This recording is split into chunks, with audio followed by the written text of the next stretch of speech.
वंचित बहुजन युवा आघाडीतर्फे अकोल्यात युवा महोत्सव आयोजित करण्यात आला होता। यात तरुणाईचा चांगला प्रतिसाद मिळाला।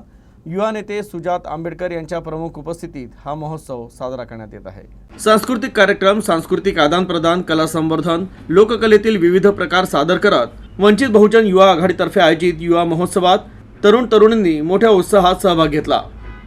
महापुरुषांच्या प्रतिमेचं पूजन करत वंचित बहुजन आघाडीचे युवा नेते सुजात आंबेडकर यांनी महोत्सवाची सुरुवात केली। त्यापूर्वी बंजारा डफडे पथक आणि पारंपरिक बंजारा पेहरावातील तरुणांनी सुजात आंबेडकर यांचं स्वागत केलं। त्यानंतर कव्वाल सादर करण्यात आली। त्यानंतर भारूड, पोवाडा, सोपीनाथ महाराजांचा ठावा वादन, भरतपूर लोककला मंचातर्फे भीमगीतांवर डान्स तसंच गीतगायन सादर करण्यात आलं। विशेष म्हणजे झुंड चित्रपटातील सौरभ अभ्यंकरनं विविध गाणी सादर करत वातावरण निर्मिती केली।